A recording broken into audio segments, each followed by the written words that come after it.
Nithyanandam Paramasukadam Kevalam Jnanamurtim Tvanvatitam Gagana Sarisham Tattvamasyadilaksham Ekam Nityam Vimalamachalam Sarvadhi Sakshi Bhutam Bhavatitam Trigunadaitam Sadgurum Tam Namami.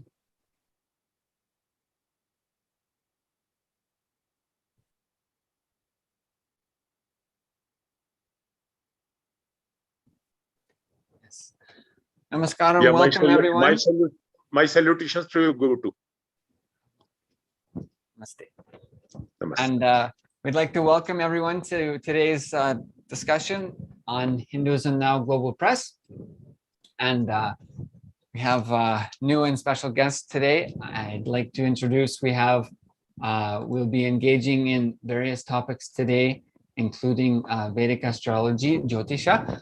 And so I'd like to just immediately go ahead and introduce and welcome Sri Rohit Kumar Sehgal ji, and he's a prominent independent financial expert, well known in India and abroad for his path-breaking financial acumen and understanding of financial markets.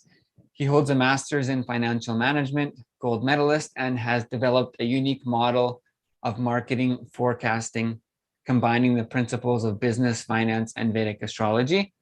And welcome, Maya, and it's very nice to meet with you today for first time, at least part one. Thank you. And Same here. Great, thank you. I'd like to welcome you, and you can introduce yourself if you'd like to, and just share what you would like to share, please. Thank you. Okay, can I proceed? Yes, please. Yes. Yeah. I'm here first to clarify some doubts regarding Vedic astrology. So, Vedic astrology has raised many questions in the Western scientists regarding its efficacy, regarding its origin, regarding its the principles which it employs. So, I want to explain all that issues in a scientific language. So in physics, we have studied that there are three forces in the universe: electrostatic, gravitational, and magnetic. The interplay of these three forces make the universe run. There is no driver who is running the Earth or Mars or Jupiter or any astronomical object. It's basically the interplay of these three forces which makes the astronomical objects rotate around our sun and during their and around their own orbit itself too. Okay, so what the logical corollary which comes from, which is inferred from this statement is that at a given moment of time, every astronomical object emits radiation upon others and in turn receive. So what do we do at Earth when a baby is born, a child is born? Whenever he comes out of the womb is supposed to be gravity-free zone. And the moment the child comes out of the womb, he's exposed to the radiation at the first time. At that particular time, we make the horoscope of the child in Vedic astrology, which is basically the blueprint of the solar system. Okay, we observe that which particular astronomical object is situated at this place and from where it is emitting its radiation from the human body. So our astrological forefathers found that there are 7 astronomical objects which were found to be capable of emitting direct and substantial radiation from human body. So they termed them the Sun, Moon, Mars, Mercury, Jupiter, Venus, Saturn. So 7 astronomical objects were found to be capable of emitting direct and substantial emission of radiation. Hence, they got qualified for the nomenclature of planethood. In Sanskrit, we call it graha. Graha means whose effect do we receive. So जिस चीज का हम प्रभाव ग्रहण करते हैं उसको ग्रह कहते हैं. Okay, whether sun is a satellite and sun is a star or moon is a satellite, it's a 16th century development. Astrology was completed thousands of years ago. So basis of calling them graha or planet was that the quality of their emission of direct and substantial radiation upon human body. Okay, when 7 astronomical objects were found to be capable of emitting direct and substantial emission of radiation, so it was also observed that apart from these 7 astronomical objects, there are many tiny or minor astronomical objects in the universe, which in isolation do not impact the human body, but in totality do exert the influence on human body. So including all of them was not possible, or it would have made the procedure cumbersome. So, and excluding them wouldn't have served the purpose. So what did our astrological forefathers do? They made a solar system like a modulus in the physics. Modulus means whatever happened, it happens within the system. So we must have seen that our solar system is in dynamic equilibrium. Though all the astronomical objects are rotating, but no astronomical object is leaving its orbit. It's bound by three forces, the same astronomical, gravitational, electrostatic, and magnetic. Due to their, influence, some dynamic equilibrium has been established into the galaxy, due to which they exert their influence. Okay. Right. So, and sorry to interrupt. So what were the three forces you said? Electrostatic, gravitational, and magnetic. Electrostatic, gravitational, and magnetic. Yes, yes. Okay, so you're saying these are three forces: electrostatic, gravitational, and magnetic. Yes. Okay, which symbolically also represent rays of Brahma, Vishnu, and Mahesh. Okay. So, the same trinity of deities which we get into the Vedas is also being reflected into these three forces also. Okay. And then you mentioned there's seven major bodies that celestial bodies that influence on the human body. Yes, and our forefathers also discovered that there are other bodies also which in isolation do not impact so much, but in totality do exert influence. Okay, so what formula did they choose to represent the other one?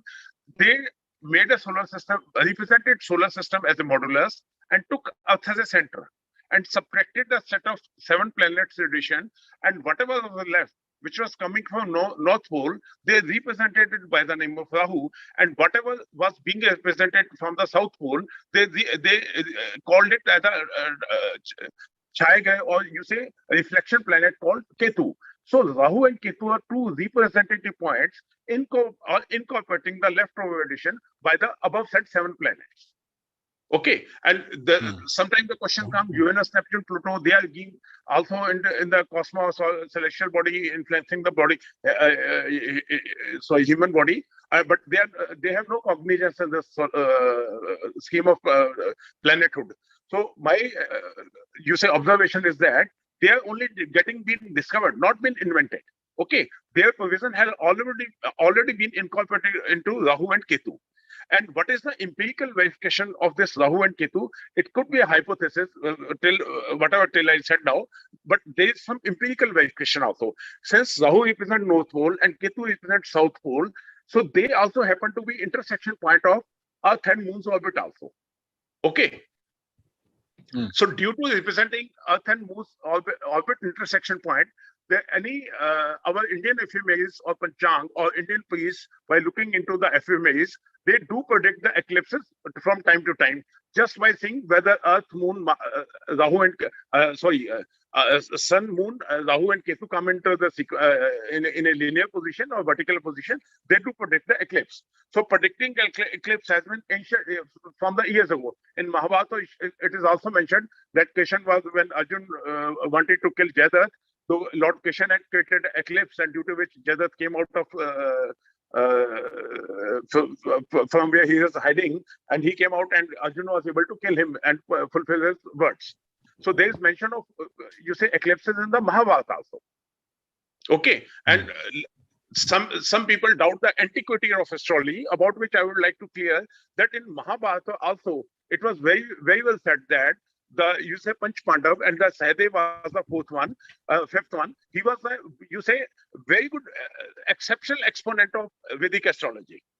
Okay, when the Mahabharata war was going to start, Jyotisha categorically asked him, for how many days will the war last? So Sehgal, after calculating the planetary configurations, had predicted in advance that Mahabharata war is going to last for 17 days, and it happened the same way. And some people, some people question that This is Hindu astrology, not Vedic astrology. Let me clarify that. The first textbook of Vedic astrology is Bahat Pasha Hua Shastra, written by Maharshi Pasha. So Maharshi Pasha date back to way back in thousands of years ago. So his, you say, claims over this book cannot be challenged. And there is one textbook called Bhav Kotulam, in which the author has categorically mentioned in the third shloka or third stanza that astrology which emanates from the mouth of Lord Brahma. So he starts his conversation, he starts his book by saying this thing. So it means that astrology has been, in astrology or Sanskrit, it is called Brahma Vakya also. Brahma Vakya means which it is eternal truth. Eternal truth is only that which come and emanates from Brahma's mouth. So this dispels the doubt, the people who are doubting the Vedic astrology, whether Vedic astrology of recent origin or it dates back to antiquity to the dawn of the civilization. Okay. Yes. Okay, so then you mentioned the seven major. So you're speaking about Jyotisha, is that correct? Yes. I'm talking about the Jyotisha. Yes. Okay. Jyotisha is part of six limbs of Vedas. First is Shiksha, Kalp, then Niyuk, then Chand, then Vyakan, then Jyotish. Jyotish consists of both astronomy as well as astrology. So initially it was coupled in the same department, and later on it was segregated into astronomy was the mathematical part of the astrology, and predictive as Jyotish was the predictive part of the astrology. Okay. Yeah, and only thing which comes that normal Indian astrologer which haven't studied the concepts of quantum physics are not being able to justice with the Vedic astrology because of the true limitations. Because what happens when we draw a horoscope, Earth is focused into the center of the horoscope, and we represent all the 9 astronomical planets which I discussed earlier. When the person's birth is taken, when the person has taken birth. So there comes the one limitation. Upon one, Earth is, you say, suspended in space. Being suspended in space, it faces 360 degrees. Okay. So 360 degrees are divided into 12 signs. What are signs? Signs or Rashi, what we call in Sanskrit, is basically same electromagnetic radiative belt in the universe. Or the space whose chemical properties are same is called a sign. Okay, going by this logic further, so 360 degrees are divided into 12 signs. So one sign consists of 30 degrees, and 1 degree consisting of 60 minutes, and this 60 minutes getting further divided into 60 seconds. So what the rational calculation comes, 30 into 60 into 60. There are 108,000 stations in a sign or Rashi. So these normal astrologers who draw the horoscope do not take cognizance of the degree, minute, seconds of the planets, of whose effect we have to take into the consideration. So, so this, you say, anomaly was, or enigma was sorted out by using the, you say, concepts of higher mathematics, which is known as solid geometry or three-dimension geometry, due to which we are able to pinpoint the exact location, you say, which degree, how much minutes, how much seconds does a planet represent. Okay, some people say that, for example, this is the, you have studied higher mathematics, only then you are able to tell, but planets do show the impact of the only sign only. Then I have a counter question. Ram and Ravan was having the same Rashi or sign. Concentration was having the same Rashi or sign. Why did the contradictory events happen in the same place? It means one sign may consist contradictory stations also, which are, you say, solved by delineating the concepts of solid geometry. Apart from this, one feature which normal astrologers fail to incorporate in their predictions is that what we do, what has happened into astrology, we study the impact of space upon Earth, and Earth being suspended in space, it faces 3 dimensions. Okay, the horoscope which we draw conventionally is the linear representation of x-axis and y-axis. Z-axis are missing. So I have done course in software also. So I developed my own software using in which I have created artificial z-axis also. So traditional astrology, further elaborated by concepts of solid geometry and then augmented by the incorporation of z-axis, then it becomes astrology as a science. Many people say, many mathematics exponents say that they are in astrology we dabble into probability. Let me explain you. Probability is not a science. What is the definition of science? Any systematized body of knowledge having a replicability under similar circumstances. So when we come to illustrate probability, the illustration, basic illustration, we are told that if you toss a coin, there's 50% probability whether head will come or 50% probability whether tail will come. But whatever comes is the 100%. So they further say you expand the, you say experiment. So toss 100 times, probability is that 50 times it will head come and 50 times it will tail. So whenever I tried this exercise many times, but it doesn't happen. If by accident or you say incidentally, if happens that 50 times heads is coming, 50 times tail are coming, it doesn't repeat itself. So the you say condition of application, replicability under similar circumstances gets lost. So we cannot say probability is a science, but at the most we can say probability is rational mathematical expectation. Though counting of this is a scientific method, that is another issue. But probability itself cannot be termed as a science. Yeah. Okay. So basically, what does the horoscope do? It represents the karmic theory. As per Gita, we have three types of karmas. You say first are the accumulated karmas, which our soul have accumulated for the last many births. Okay. From the portion of accumulated karmas which we are going to face in this birth is called prarabdha in Sanskrit or destiny in English. While facing those, exhausting those karmas which we have inherited in this birth, we do exert our free will, which are called kriyaman karma. The result of which is further carried upon, you say, in the next birth. Okay, so you're speaking about prarabdha and agamya karma? Yes, agamya karma. So it is the combination of destiny as well as free will.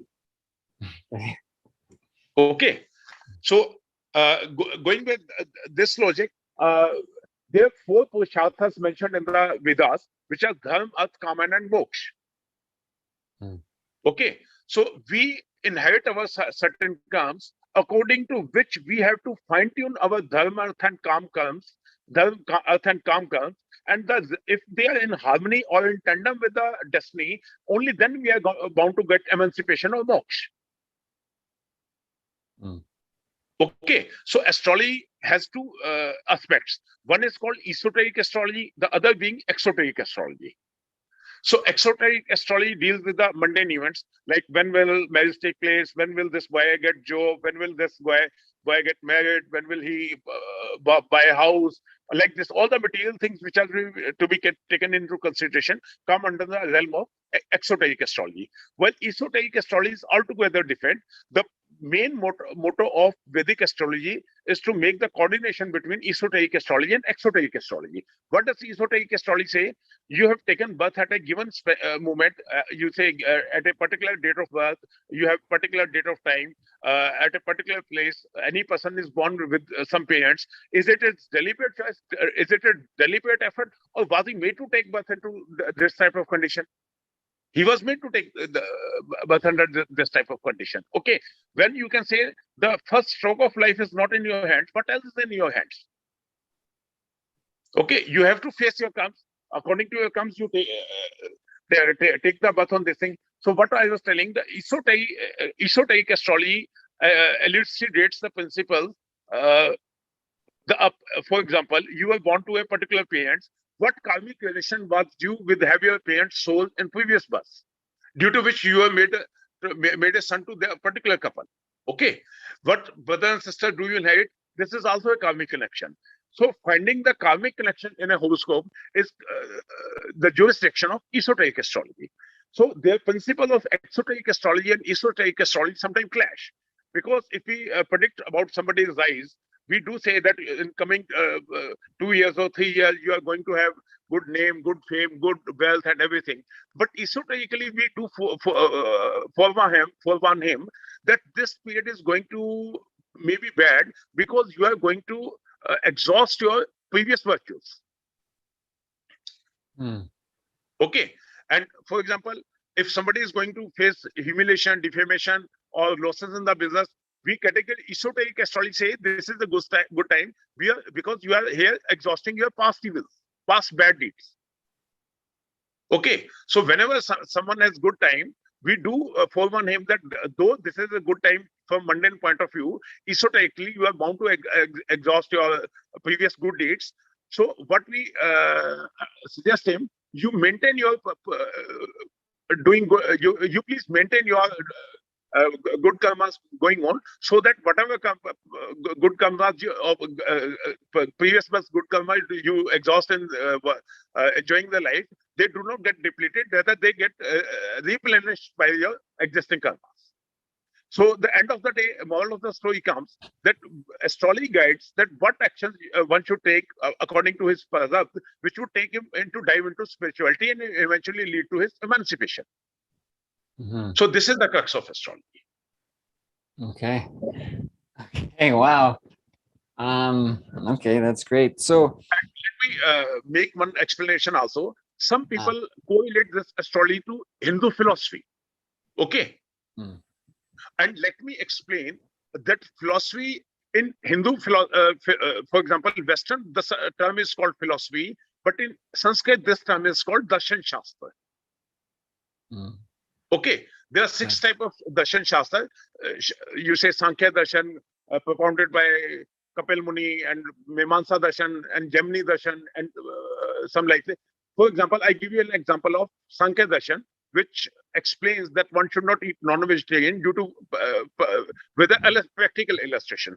For example, this is a mountain of this is a tree of apple, and apple grows on the tree, and there is side by along with that tree, there is one banana tree on which banana ripes. Okay, so neither the tree eats the banana nor banana eats the tree. Neither apple eats the tree nor apple eats nor tree eats apple.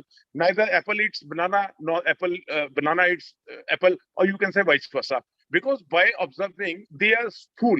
Stool means static objects, and static objects are meant to be eaten by the movable objects. So movable should not eat movable. Okay, so this is you say observation-based deduction. In Sanskrit, what we call yat dashati tatra sankalam darshan shastra. Whatever is being observed, that observations made deductions is called darshan shastra. Whereas I have studied English literature also, I can understand philosophy word very much. Philosophy is word is constituted by 2 words. One is philo, and the other word being the sophy. Philo means lover, and sophy means knowledge. So anyone who is a lover of knowledge is called philosopher. But the Western philosopher, be it Aristotle, Plato, or Socrates, whatever it is, you name one, they used to speculate that sun rotates around the earth is flat, and later on their conclusions got wrong. So you can say their conclusion got wrong. So they were speculating about the universe, and what we infer upon is the observation-based deduction. So how observation-based deduction can be equivalent to their speculation? So Darshan Shastra is just different from philosophy. Okay. Basically, the Western philosophy is anecdotal. I would say they states about something which may be wrong. So Indian Darshan Shastra is supreme because it is made upon the, you say, observation-based deduction. And how did you say, now NASA has come and you say it has launched satellites into the orbit. They do focus on the various planetary movements, and they tell that this particular planet is moving at this direction and this direction. Then the question arises, how come our astrological forefathers, whom we call seers, were able to do empathy with the universe? How could they observe, you say, planetary movements so exact, which are in tandem with the normal science, today's science? They, in fact, had yoga system, which Patanjali has propounded, Ashtanga Yoga. By practicing the Ashtanga Yoga, they could empathize the universe in their own body, and due to which they made their calculation here exact and, you say, in reconciliation with the modern physics finding. Okay. Yes. Now you can raise the question. Yeah. Yes. Okay, good. Okay. So then what can we say is okay, so what can we say? Jyotisha is what? Yes. Yeah, if we want to say simply Jyotisha, what is Jyotisha is what? Jyotisha is what? Yes. Sorry, I couldn't understand your question. I meant saying, what is Jyotisha? This word is Jyotisha. Yeah, Jyotisha means the light, divine light. Light. Jyoti is fire. Fire means light. Okay. Yeah. Okay. So Jyoti means light. Yes. And okay. So okay, then Jyotisha. What does Jyotisha mean then? Is it that's different than Jyotisha Jyoti? means it's basically divine light through which we prophesize about a person's life. Okay. Yes, it's a Okay. way, one of the, you say, most potent tool of the human faculty called clairvoyance. Yes. Okay. So, okay, awesome. So, okay, then, so where does, okay, so Jyoti is light, Jyotisha is The subject which deals with the divine light and uses divine light to predict the future of a person, based on which are basically based on his past karmas. Okay, great. Great, super. So then, okay, now, so Jyotisha, so, right. So is Jyotisha is the thing that is known as Vedic astrology? Yes. It includes astronomy as well as astrology. Because Jyotish has three parts. You say first part being the Ganit, the second part being the Phalit, and third part being the Hoa. Or I exemplify in English. The first part is Ganit, means mathematical calculations or the astronomy. And Phalit is the predictive part, is the configuration which is being related upon by the using astronomical factors. What meaning do they confer for a human life? So that is called predictive astrology. And while doing all the actions, we choose some auspicious movement to proceed over actions. So that department is taken care by the HORA, HORA. Or you can say the Muhurt Vigyan, or say electional astrology. Okay, great. Then, okay, okay. So now this, Jyotisha.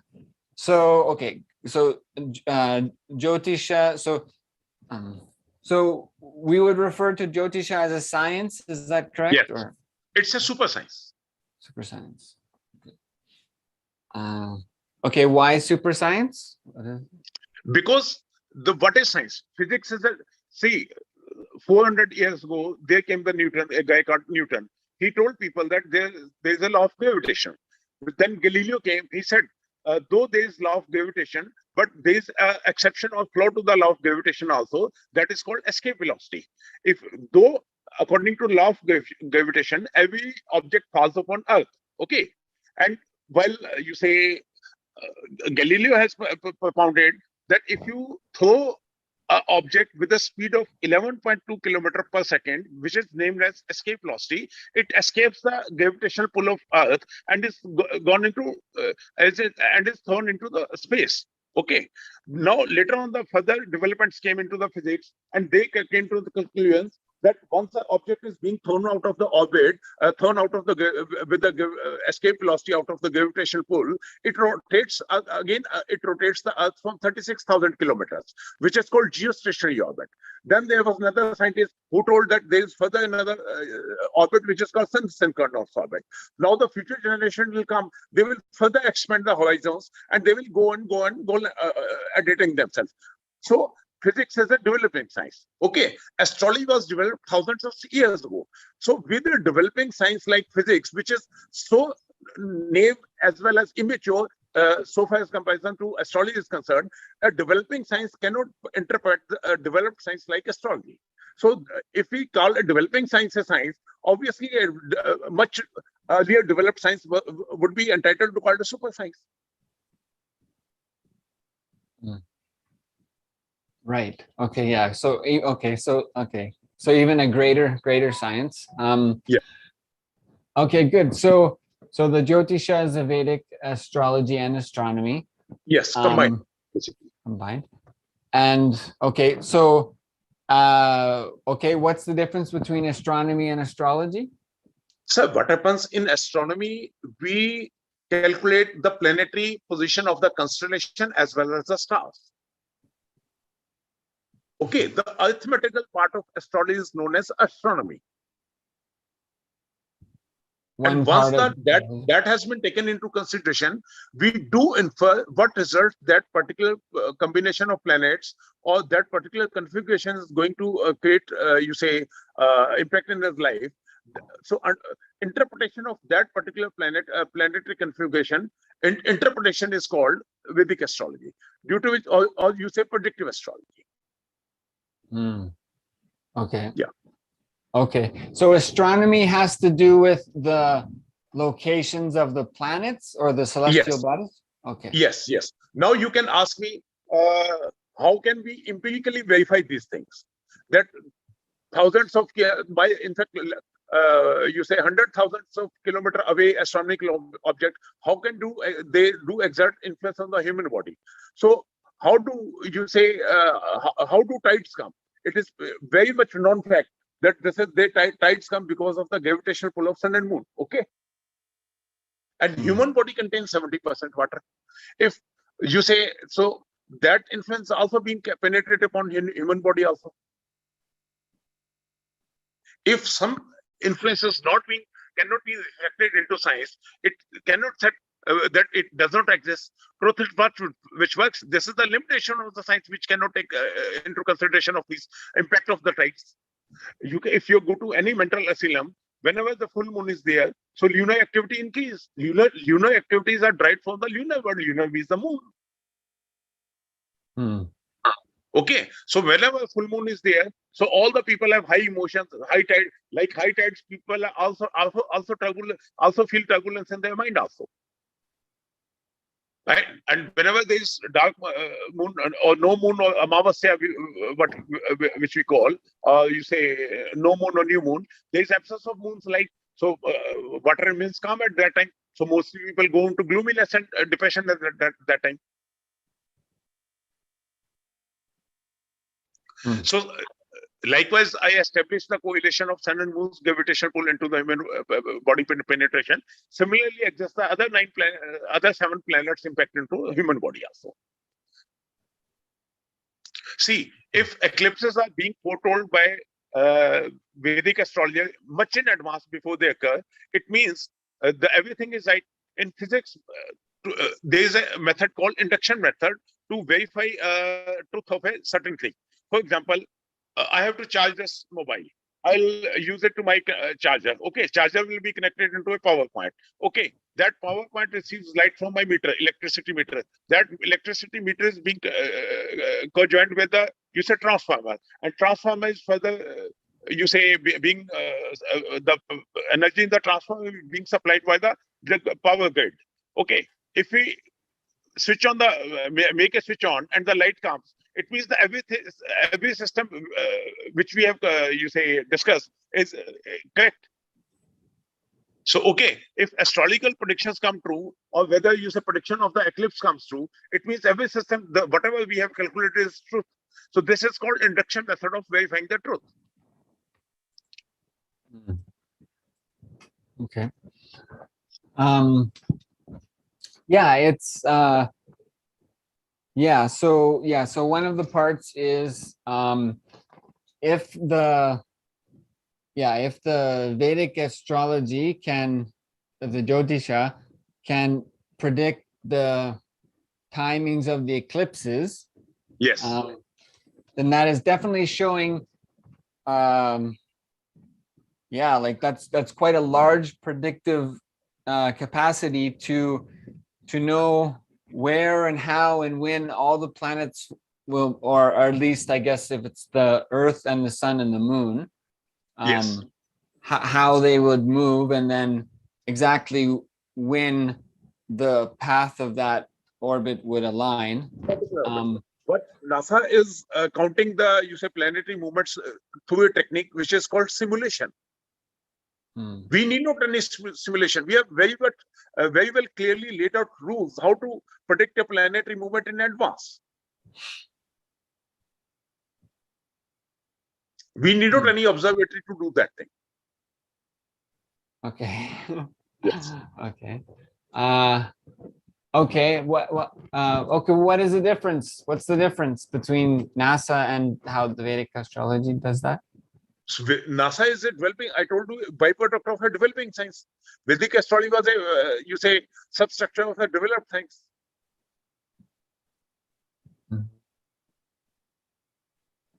Okay, good. So then I didn't tell me what is the difference between how NASA predicts the eclipses and how Vedic astrology does? What is the difference? As I had already told you, NASA by its simulation technique of its software calculates that when and where the eclipse will take place.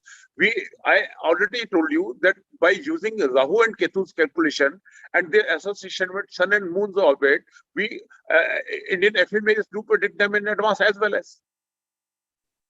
NASA has learned predicting this art only, you say, a couple of decades ago, where we have reached reached this conclusion, you say, thousands of centuries ago. So NASA is still a child before Vedic astrology.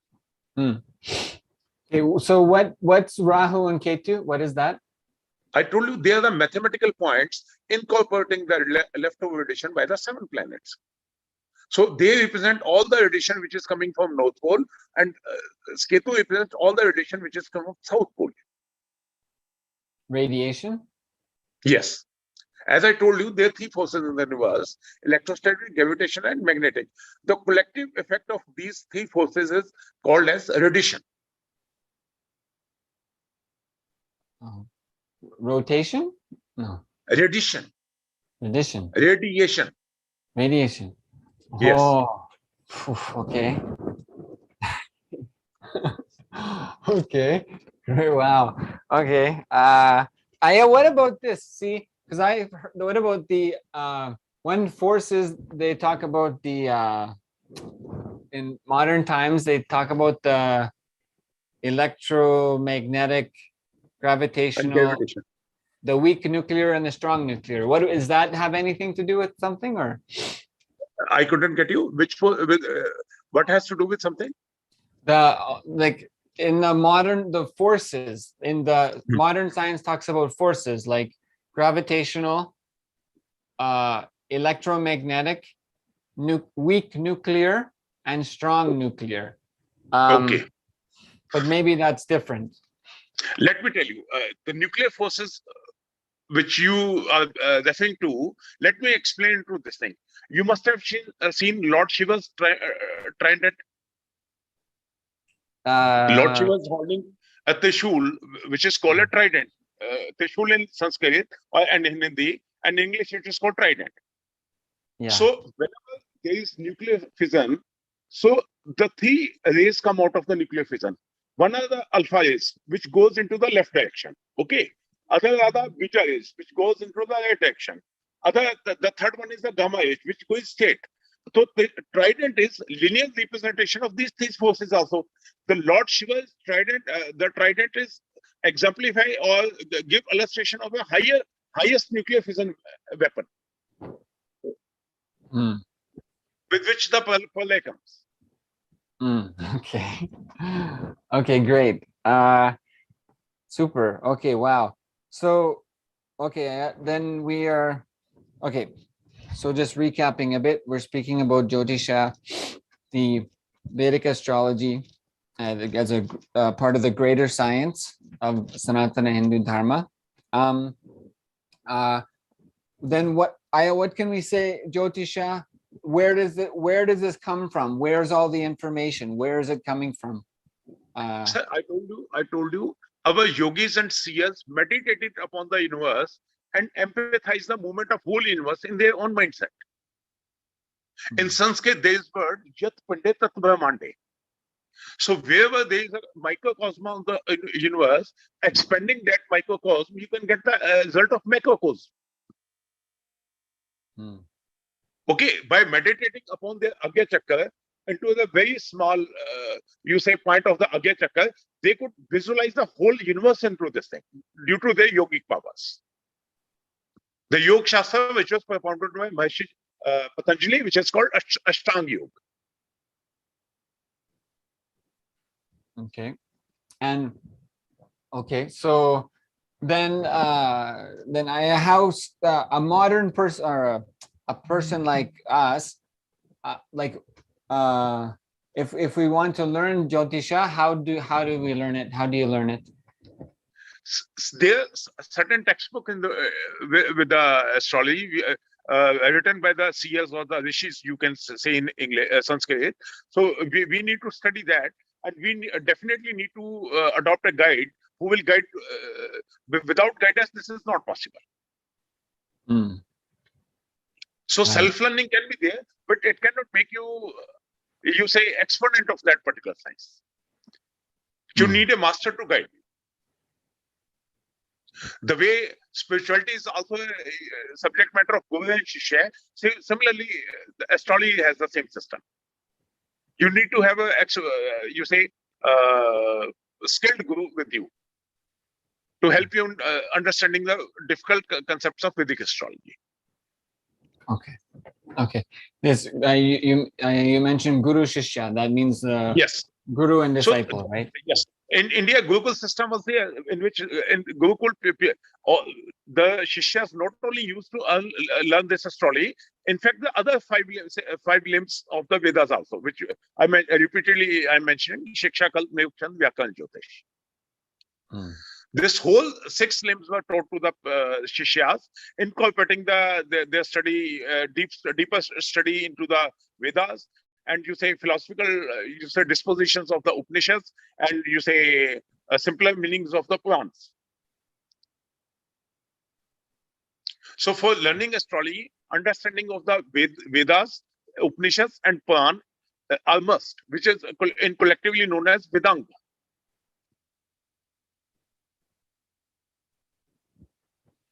Okay. Okay, good. You mentioned a couple times 6 limbs of Vedas. Right, 6 limbs of Vedas. Yes. Okay, can you slowly tell what those Shiksha. what is? I don't have the exact English word. The way Darshan Shastra doesn't have any English synonymous with it. Darshan Shastra is Darshan Shastra itself. Okay. Similarly, the 6 Vedas, they don't have the English counterparts. So we call them these Sanskrit names, which are known as Shiksha, Kalp, Nayuk, Chand, Vyakaran. Vyakaran can be easily understood. This is known as grammar. Okay. Then the 6th limb being the astrology. Astrology is the foremost limb of Vedas. It is also called as Ved Chakshu Jyotisha. It means Jyotisha is the eyes of the Vedas. Without understanding the astrology, one cannot decipher the deeper meanings hidden into the Vedas, Upanishads, and Purans. Okay, so okay, what so one of the 6 limbs of Vedas is Jyotisha. Okay. Yes. So what are the other 5 ones? What are those 5? The other 5, they have to do with the learning process. Learning the literature, understanding the grammars, understanding the you can say symmetry of the shalokas, or you say stanzas, or in English you can say hymns, basically. Okay. How we can interpret or understand the Vedas, other 5 limbs are required to interpret that thing. Okay. Okay. So and that is in reference to Vedas. Yes. Okay.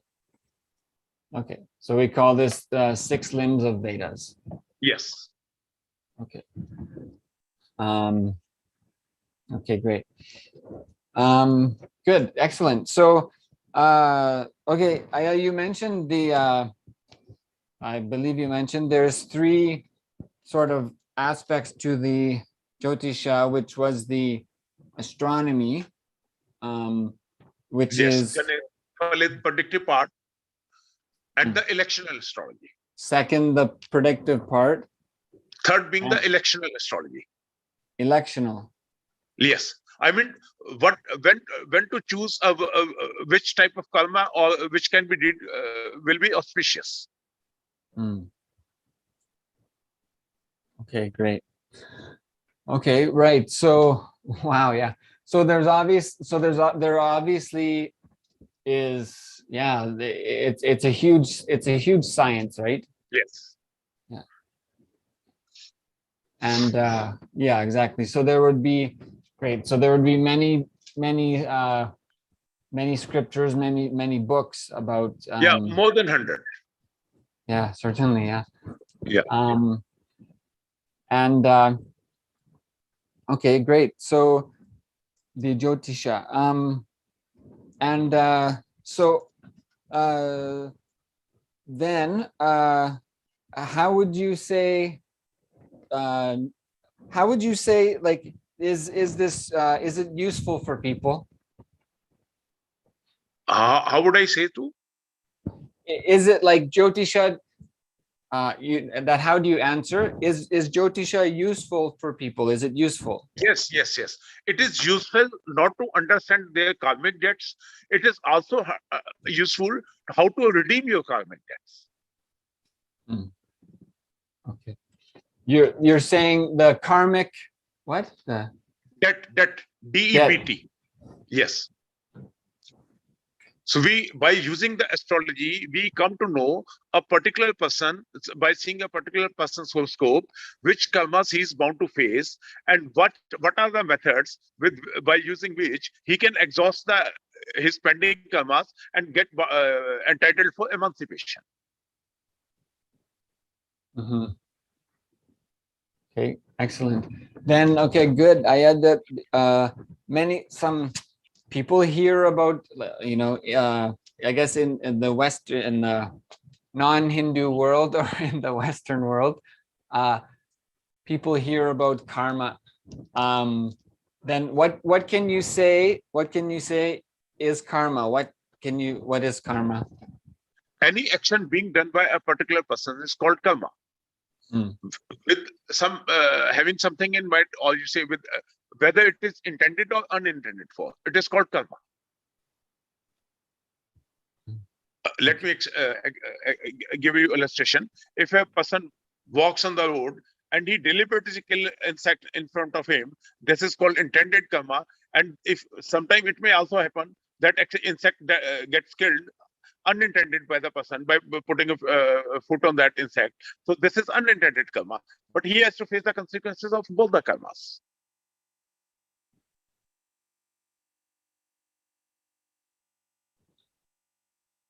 Right, whether it's intentional or not. Yeah, whether it's unintended or intentional, one has to face the fear the boot of all the things.